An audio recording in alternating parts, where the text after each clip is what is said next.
chaired and is a member of numerous boards, some of which are Chairman of the Cluster M, St. Catherine High School Principals, President of the Association of Principals of Technical High Schools, President, Vice Principals Association, St. Thomas, 1994 to 1999, Chairman of the Youth Cricket Jamaica Cricket Board of Control, 1993 to 1996, member of Advisory Council, Master's Program, Technical Education, University of Technology, member of the Advisory Council, Hard Trust Technical High School Development Project, President of the Jamaica Association of Technical Vocational Educational Training.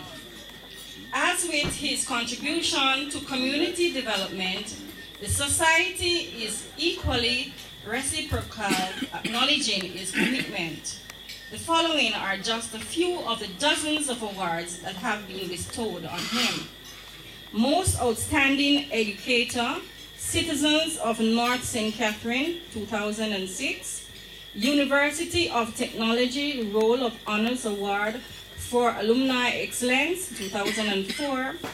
Fenton Ferguson Award for Outstanding Contribution to Education and Community Development of St. Thomas, 2004.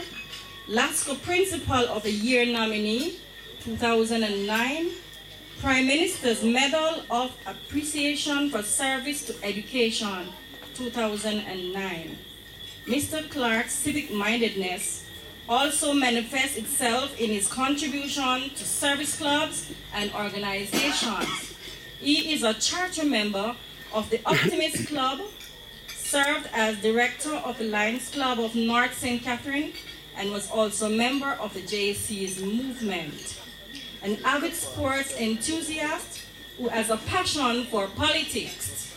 Mr. Clarke is a lay reader at the St. Gabriel's Anglican Church, is married with 2 children and a grandchild. At present, he holds the distinction of being principal of one of the most successful technical high schools in Jamaica. Ladies and gentlemen, please help me welcome Mr. Dennis Clarke.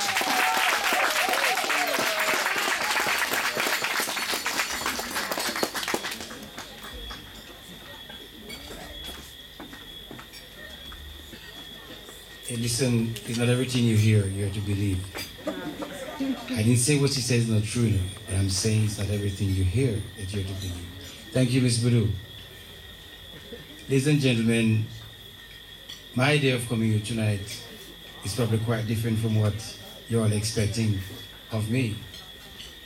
I would have preferred, Ms. Buddo, if I was invited as a mere past teacher of the school to enjoy the ambience, the camaraderie, and to look at the young people then Mr. Garrix, who have now grown into old people like myself. But I recognize then I have a responsibility for the night. So, Master of Ceremony, Mr. Laws and Miss Millicent Lawson, distinguished honorees of the night, Mr. and Mrs. Oswald Baker, Principal Small, distinguished past students, members of staff, friends, a pleasant evening to you. I would have loved if tonight were a night where we could all just hang around, have a few drinks, a few pints of wine, you know, a couple of beers and so, and just sip and talk old time, you know, and kill the night, you know, not dagger the night, kill the night, GHHD, and really just have some fun. But on this your 40th anniversary, when the students from far and near have gathered in this formal setting,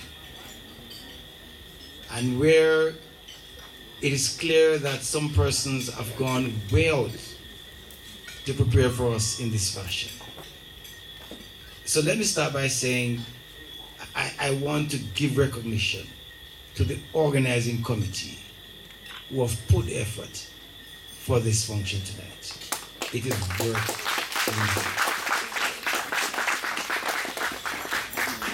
it. In so doing, I wish to recognize the service of those persons who have given themselves up to lead this institution to the point where it is today. Recognition must be given to Mrs. Osborne, Mrs. Baker, Mr. Bailey, and Mr. Small. You have all done a wonderful job in passing the baton in a relay. 4 makes the team. Mr. Small, you have done us proud. You are from my generation. You have done us proud in carrying on the work of this institution. But then, since your theme for the night says, celebrating our journey, forging new path, it would seem that very soon we'll have to form a new team, Mr. Garrix. Because if my generation is going out, then who next? My bet, Mr. Baker, another lady shall take the baton. The color gold, the color blue, and the color white are the dominant colors of this institution. And tonight, the array, the display, is reminiscent of celebration. And I wish to congratulate all those students who saw it fit to come out. Some of you coming from the United States of America, all the way in North America, Canada, to come here to celebrate in this fashion tonight.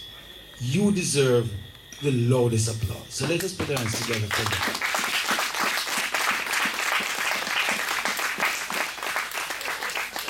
In doing so, we cannot honestly not recognize the worth of Cornell, Elvis, and Ronaldo.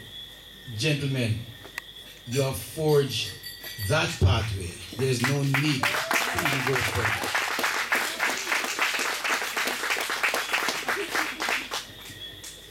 I just want to take a few minutes just to reminisce on some of those days that I spent at Guy's Hill, and why I've never left that link and that connection with Guy's Hill. Much more than the connection that I found in a soulmate in this era. The houses here were Simit and Crosman. Where? Brings back a lot of memory. Some pleasant, some not so pleasant. Because when you think of Crosman House, you think of Bull. You know, and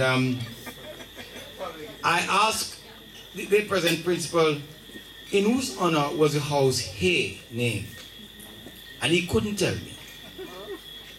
And I think very few of you here might not even know. But it was named in the honor of a pharmacist in this area, who happened to be the mother of Mr. Lloyd Hay. Okay, that's how it started. It's a little story, you know. When I came to Guy's Hill to bring in an application to the then principal, Mrs. Osborne, when I got to office and I said, what are you here for? I said, I'm here to apply for a job. And he said, which one? And I said, I'm qualified in industrial arts, I'm qualified in physical education, and any other thing you want me to do, I will be able to do it. He said, all right then, see that over there? You can start, make up the timetable there. She had interviewed me. She had even looked at the letter of application. And that's how I started working at Guy's Hill. Just on that very first day, I just brought my application. I just sat there And she gave me a whole heap of paper, cut them up in some hole in them and some common paper. And say I must say, blue represent maths, this represent that color. And I said, thank you, ma'am. I asked her for a pencil and an eraser. And I made that timetable on that day and came back the following day to finish it. The rest is history. A few days after, you know, I started the job in September, and a few days after, she come and said, come here, man. Me want if you take over the PE department, yeah? Cause McLean not do nothing. And I was just giving the instrument just to take off, and she said, you have to buy some sitting carpet. But the lady had some method, you know, just to get things done.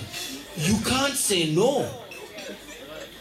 You dare not say no.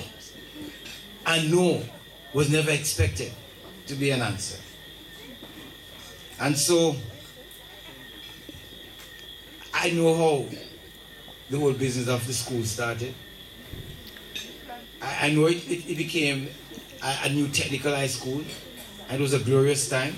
It was an election period, and E.K. Paul was running at the time. And it was, I suppose, Mr. Siaga and Mr. whatever, just went on the platform and just said, listen, just name Geisel as one of the new technical schools. That was a challenge. To convert that secondary school then, junior secondary school then, into a new secondary school. But you know what was in the favor of that institution and the principal at the time? In the year 1975, a brand new generation of teachers just came and just took over that staff. Lenford Laws, Lee, Murphy, myself, and others. And she was gifted to have recruited the best then. In so doing, she lumped the majority of those new teachers on the evening school.